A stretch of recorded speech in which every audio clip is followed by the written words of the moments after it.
are ready to explore the latest advancements in geospatial technology impacting the DMV. And to start, we'll introduce the following. This is moderated by Bill Dollins, president of Cercana Systems. We've also got Mike Endale, co-founder and vice president of BLEN Corporation. Dave Cook, founder and CEO of the Training Data Project. Noah Goodman, principal practice lead at Voyager Search. Glen Adams, software consultant and engineer at New Light Technologies. Aaron Kelley, president of UpSlope Advisors. Mike Bennett, head of government solutions North America for ICEYE. Jing Wu, founder, CEO, Maps for Health Collaborative. Brian Maddox, owner, Digital Maddox LLC. Michael Macaria, public safety account executive for ESRI. Dave Stepp, associate director of Federal Connected Solutions, Verizon. Thomas Moran, GIS practice lead at Inca Tech. And Carrie Primanano, technical product manager for New Light Technologies. Without further ado, Bill, please take it away. Absolutely. Thank you, Lucy. Hello, everyone. Thanks for participating today. So we're gonna give you a chance to briefly go around the room and tell us a little bit about your work. What I'll do is I'll just kind of start throwing out questions that we'll address in a round robin format. So we'll go from there. But let's open up and let's just start. Who's for Glenn? Why don't you start by telling us a little bit about your work? Sure. I'm a software engineer at New Light Technology. I work on a couple of different projects, but my main project is with the U.S. Census Bureau, working with the longitudinal employer household dynamics division. And I work on a couple of applications we have for data dissemination and exploration with my coworker, Joe. Excellent. Thank you. Next up on my screen is Noah. Can you tell us a little bit what you're doing, Noah? Hey, Bill, good seeing you. It's been Good seeing you. quite some time, man. Yeah, so Noah Goodman. I'm a recent graduate of AWS in their national security business. I moved over to Voyager about 2 months ago. Part of that, my 25 years have been in, federal geospatial and IT consulting. So I'm thrilled to be here. It's a great topic of conversation, and pretty passionate about this. So thanks. Awesome. Thank you. Mike Endale, you and I are meeting for the first time on this panel. So it's good to meet you and thanks for participating. Why don't you tell us a little bit about what you do?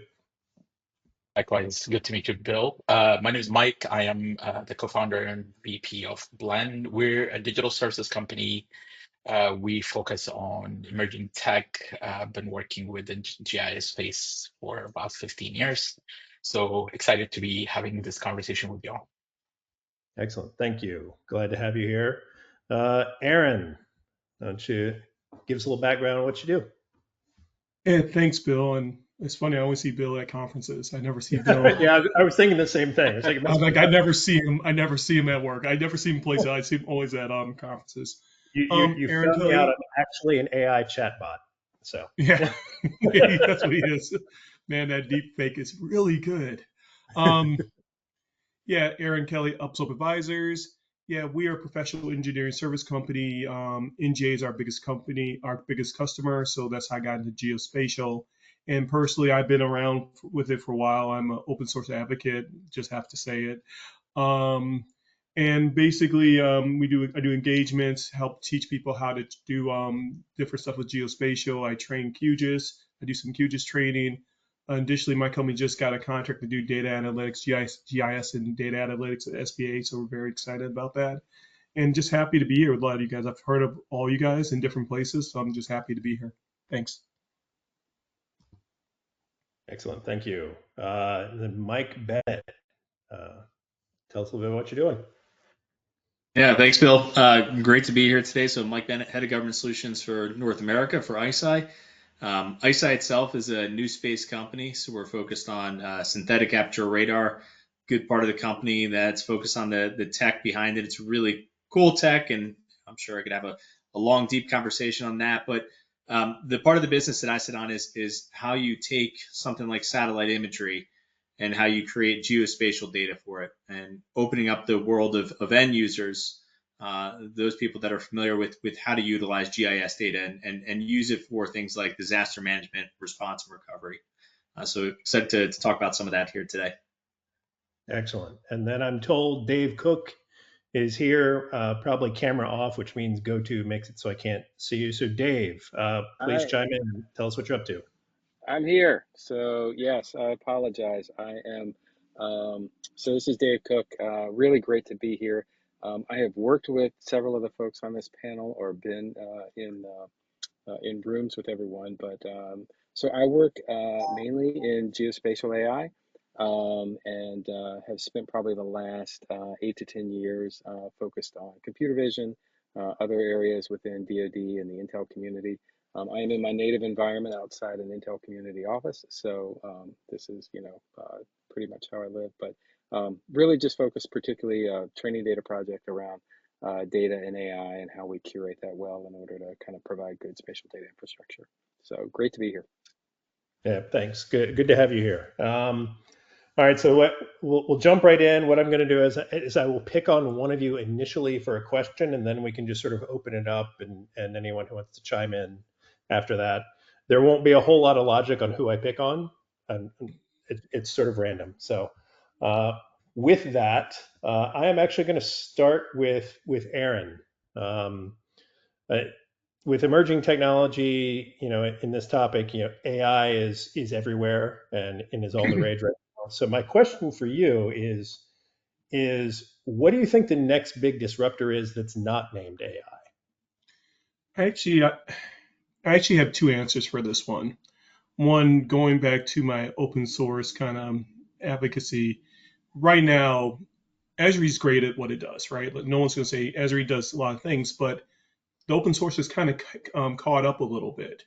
And what does that allow people to do? So now it allows to do so much more, because now you don't have to pay as much for the Esri licenses, and you could do other things. You could do these custom things.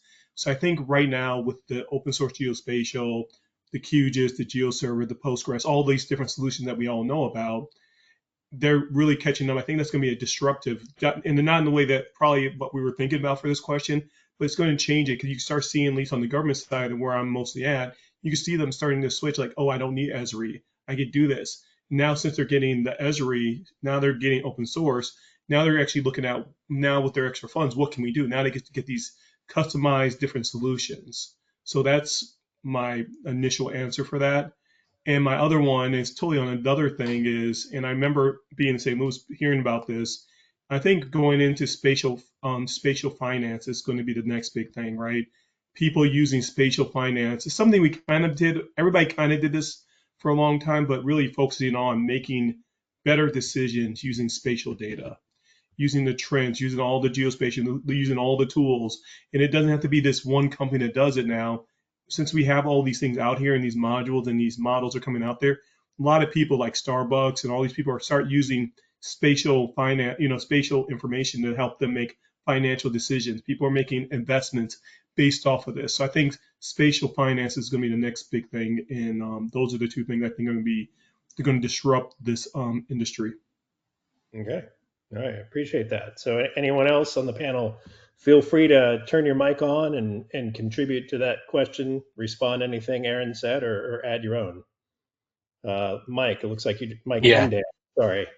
Yeah, no problem. So I would add actually two interesting things that I'm seeing right now shaping up. One is these low-cost satellites and drones being more accessible to the market.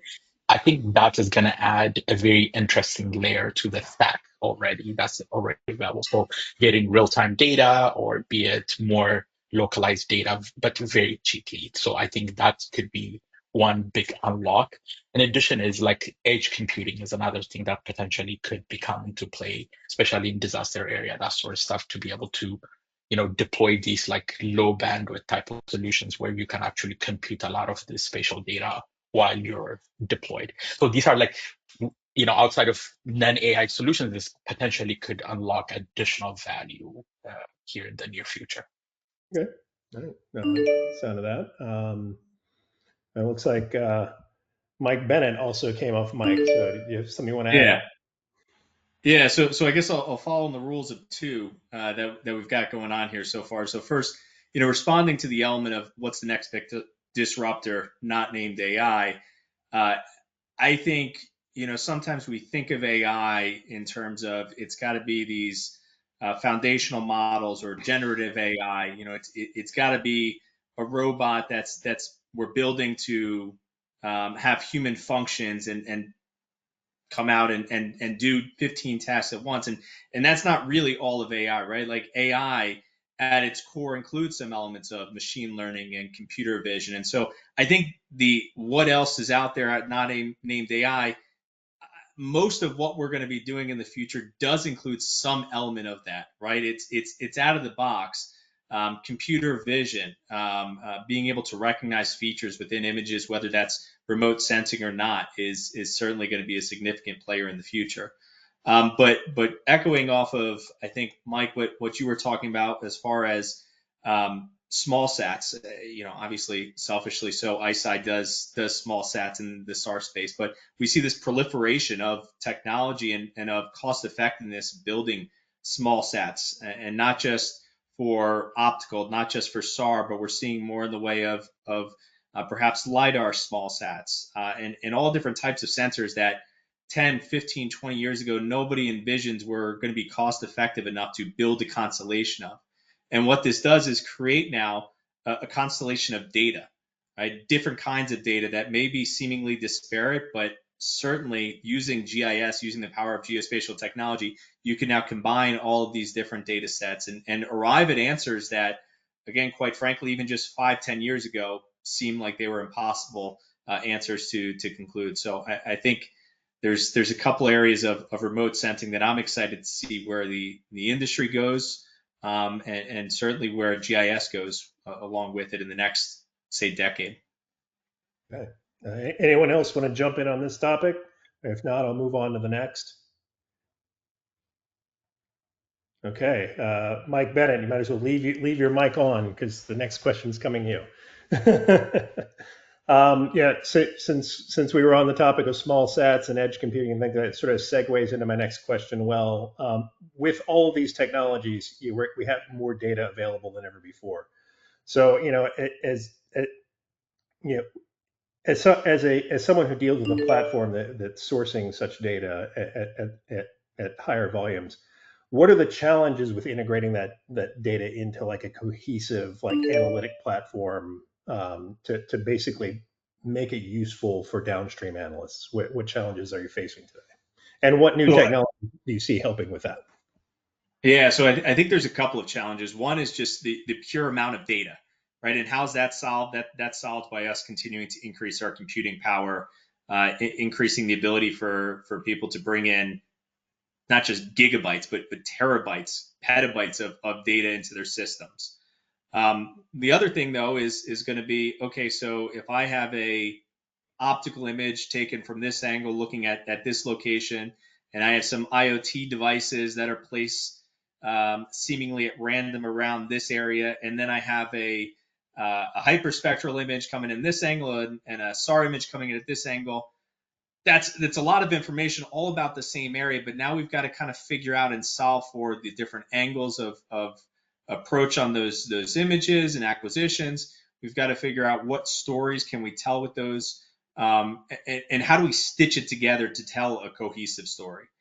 I think that's going to be a challenge that we're starting to uncover and unravel. And I think there's technology that Aaron, you were mentioning earlier that I think will help us get there. I've seen some exciting stuff come out of ArcGIS and out of some of the other open source elements as well that helps to stitch together. Hey, there's a plane that's taking imagery, and now we could track where that plane is as it's taking that imagery to combine it with other data sources on the ground.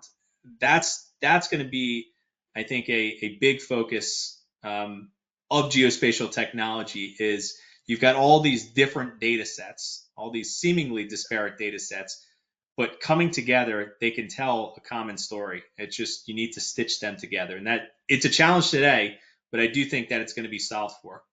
Okay, no, that sounds good.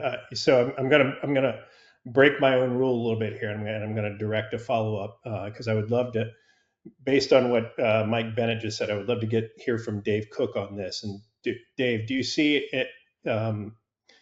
The problem Mike just described at the end, is there some role for like multimodal models and things like that to do this correlation across data sets to know that we're looking at the same thing?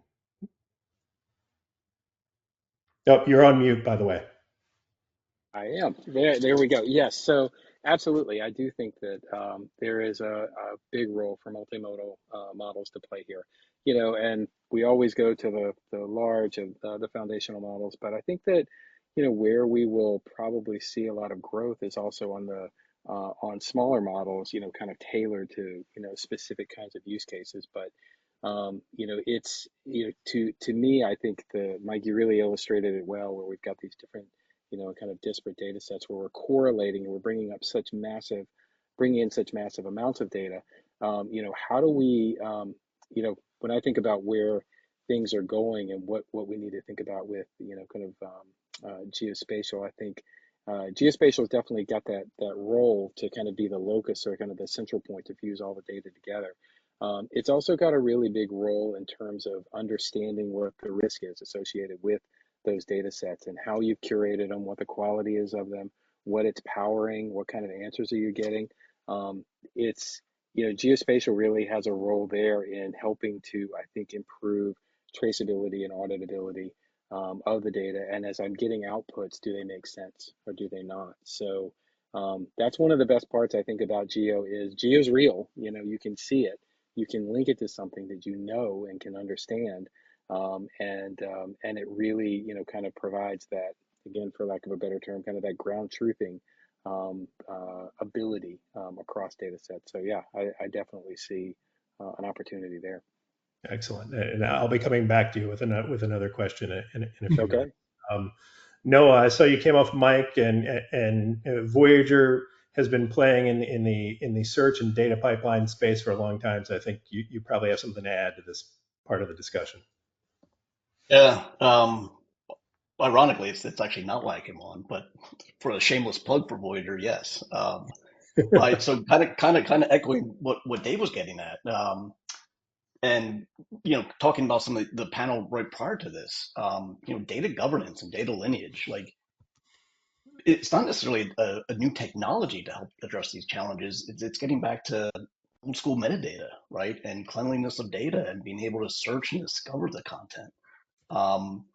You don't want to run models on bad data, right? And you want to run models on data that you know and you trust and you can follow a lineage of that data.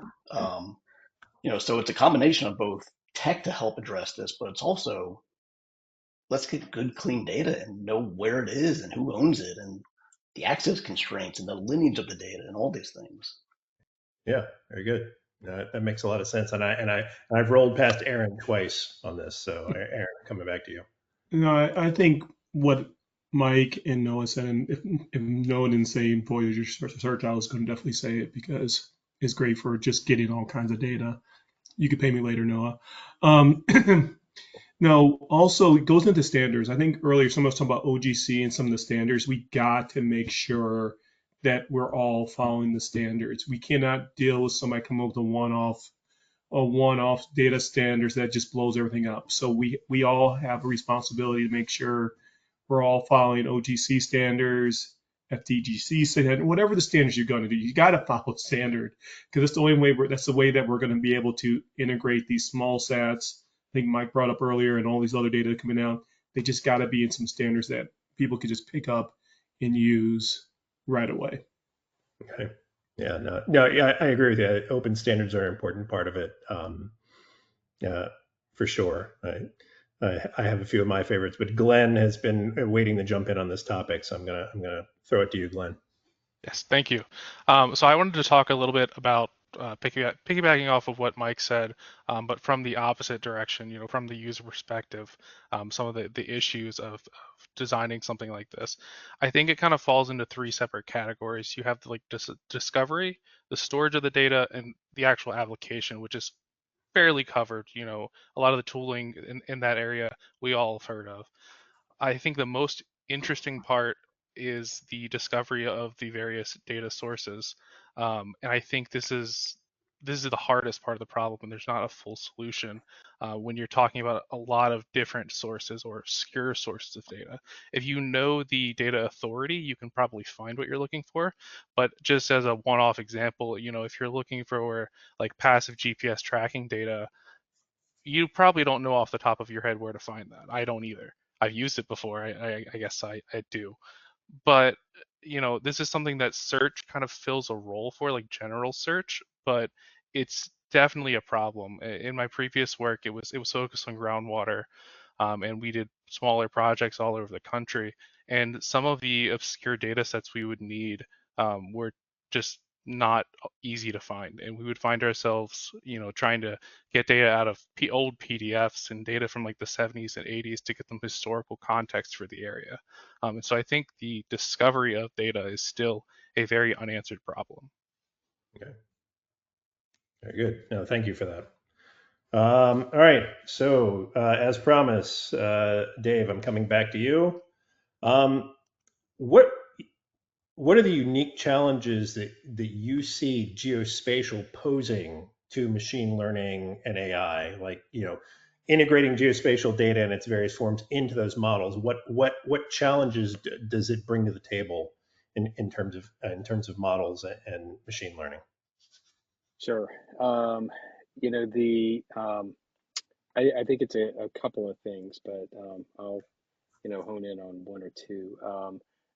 You know, one of the bigger challenges really is with geospatial data is often, you know, whether, I mean, GIS is really a great, you know, if we're talking vector data, really, you know, is a great way to kind of ground truth what models are doing, and it does, you know, particularly helpful in terms of performance. But, you know, the big challenge with geo, particularly, you know, imagery and video, oftentimes is one is getting, you know, data in a format and in a way that you're actually, I mean, this is kind of what I spend a lot of time doing. How do I, you know, really curate that data for training models at scale? It is the least glamorous. No, I mean, you're talking about governance and metadata. You know, it's right up there with the least glamorous task that you could possibly do when it relates to machine learning, and it's probably the most important because the challenges that we often have is usually it's kind of the once you start going down that machine learning model and AI path is maintaining, you know, good standards, because there's not a lot of good standards around, you know, curation of ways in which we train the model. There's not a lot of good ability to trace across, you know, from the ways in which I curated data into the ways in which I'm actually getting the outputs. Can I match those two, and do they make sense? Can I, you know, do other, you know, how can I kind of curate it at scale? Do I have a workforce that's going to allow me to do that in an effective way? Can I scale up quickly? You know, the data is inherently messy and it changes quite often. And so, you know, you know, listen, I love models. Everybody loves them, but you know that is the more glamorous part, and the challenge really still, in order, I think, to make machine learning, you know, effective, is, you know, what are the ways in which have we standardized the way in which we're curating data, and have we made that training data interoperable? So if I'm using my data set, can you use my data set? Can anybody else use it? Have we done, you know, kind of the hard work there? And that's one of the things that I just see still kind of stymies us. Okay. Yeah, no, it makes sense. And would you say, like, in with traditional data, you know, we will put data in, we run queries, we have a pipeline, we can sort of trace the how we got the output from the input. Would you say that when we start bringing AI in, that traceability becomes harder back to like how did the training data and everything, this output, how do I know, how do I validate what I got out of that? Is that a harder problem? 100%. It is. Just it really, you know, how I validate that, and how can I say that even this batch of data can trace back. I worked on a number of Pathfinder initiatives in DoD, and I could say even the traceability from this batch of data to this output, can I connect those two across a pipeline? is really tough, and that poses massive risks for programs, not just in terms of accuracy and decision making that's going from that. So how can I improve on a feedback loop? But it's also a budgetary risk. Have I labeled a bunch of data that I don't need or can't use? Do I have some level of compliance, that I can prove that I've made a good investment in this? I mean, those are the meat and potatoes kinds of problems that lots of program managers on the government side really wonder about. Is it's not just can I have an effective outcome, but can I justify what I did? And those are both really problematic because your training data curation will be three times usually the cost of what it usually costs for your models. My back of the envelope calculation, but that's usually about right. Yeah, no, it's good information. Anyone else want to chime in on this topic? If not, then I Yeah. will. So yeah, I would add two points to this, to Dave's point. One is the quality of the data. It's actually, most people underestimate the amount of engineering work that there is. It's like grunt work, effectively, to make sure that the data is labeled. And the outcome, like that side of the equation has to be done so well, or the training model would be, imbalanced or sparsed out, and that gives you like the things that you would not expect, or grounded in fact. So there are like things like spatially aware algos to use, or as like this geo weighted regression models, that kind of stuff as a starting point.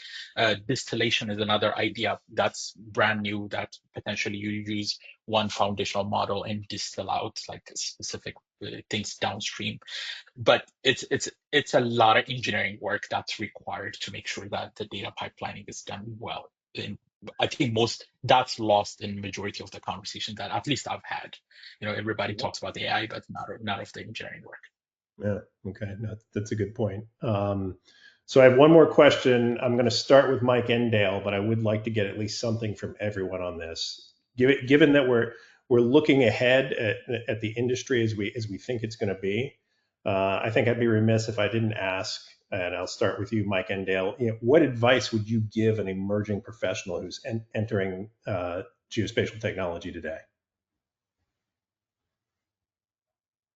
Yeah, frankly, I don't know if it's going to be any different than any other professional, right? At this point, the basically we understand that the emergence of some of these, especially generative models and so on and so forth, we're getting into a situation where the marginal cost of knowledge is decreasing by a factor that we have not seen before. So you have to be resilient, you have to be able to adaptable, and all of those like important things. But like specific technologies, like know your Python and R, right? Basic like meats and potatoes type of, be good at engineering side of things and figuring out some of the strong principles about GIS principles. Make sure that all of those like the pillars are in place before like overshooting into like the shiny stuff, right? Majority of us have learned the GIS space when it was very, very, very difficult. So that for me weighs a lot, right? Advising these young upcoming engineers to just focus on the value of problem solving and being adaptable to technology, not be wedded to think about the solution as a whole instead of like the narrow focus. Those are like the things that I would advise any engineer, but especially GIS professionals. Thank you.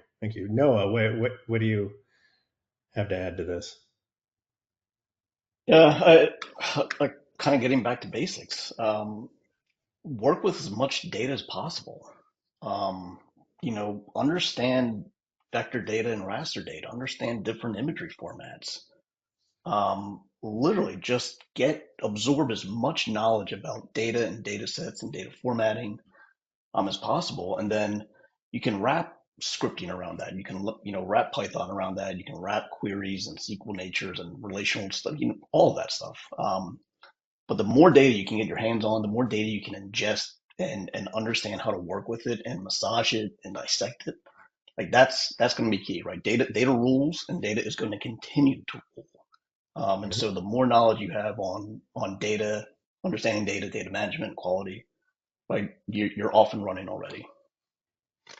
Excellent. Good advice. Thank you. Dave, you came off mic. Yeah, I would. Mine is going to be a little more, broad brush, but I know a lot of these folks here. I would say, one, reach out and build your network. Just because the source of the next way to solve your problem, somebody has probably tackled before. And so I have always found the geo community to be incredibly receptive to people. I get questions all the time and love it. So that is absolutely true. I think of this 20 plus years, almost 30 years I've been doing this. And then the second thing I would say is don't pigeonhole yourself. Sometimes the craziest project that you would work on in geo turns out to teach you more than you could ever imagine. Particularly get outside your comfort zone and work on something like you had no idea that this was something I wanted to do. I have learned so much from doing a project that I didn't think I would like. And so I just really recommend that. Excellent. Thank you. Aaron. Yeah, I'm gonna answer this a little bit different. I will tell the geospatial professional, hurry up. And the reason why I say that is, if you look at the with the CRGR, the growth of the geospatial market, it's going to grow by another 25% by 2030. That's insane. One of the biggest growth of any one field. There's going to be more people in our field. There's more universities having geospatial things coming up. So this is your time. You're special right now. We're all special right now. But this is going to go the way of cyber, right? Cyber is like, you could be just a cyber engineer like 10 years ago. But now you got to be what part of it, right? It's going to be one of those things, and eventually you're going to have to get a specialty, right? Because there's so much in here. We know this. We've known this for a long time. But now the world is starting to realize there's more in here. There's things in here. There's not going to be like one geospatial analyst. Everybody's going to be a little geospatially savvy, with all the tools there. So my thing is, get in now, get your specialty, become an expert now, because the world is catching up with us, and they're going to start getting involved in this. And it's great. Like even the fact that we're having GIS Day here, this is something we wouldn't have like 10 years ago, right? So that's why this is getting more and more popular. So I would tell the professional, get in now. This is your chance. Down the line, it's going to be a little bit, I'm not going to say be saturated, but more people will get involved in the next 10 years. Very good. Yeah, thank you. And I know we're running a couple of minutes over, but I definitely want to at least hear from Mike Bennett and Glen on this as well. Yeah, so I'm going to keep this maybe a little bit more generic, but I think it's, don't be afraid to ask why. And what I mean by that is, when you get in there and someone tells you this is the way that we do things, ask why. Why is that the way that we do things? Is it because that's how we could do things in the past? That doesn't mean that's how we can do things in the future. I think we talked a lot about in the first couple of questions, disruptive technologies, where the industry looks like it's going to be in the next 5 to 10 years. There's going to be a world of possibility out there in that time frame that wasn't possible 5 or 10 years ago. Things that we can do with geospatial technology today that we couldn't do a few years ago that we're going to be able to do in the next 5 years with computing power increases, right? So I think getting in there and being curious and not afraid to question the status quo is going to be an important part of this industry as well as others in the next few years. Very good. I like that. And Glen, you get to close out this particular subpanel. Thanks for letting me do the honors of that. I would say to understand the related fields and how GIS is often applied to other fields, because hardly anyone does GIS in a vacuum. It's often applied to other fields and problems that they're having and helping understand those problems. And along with that, I would say to have a plan to stay up to date. Other people have mentioned this already, but things move fast. And so knowing how you plan to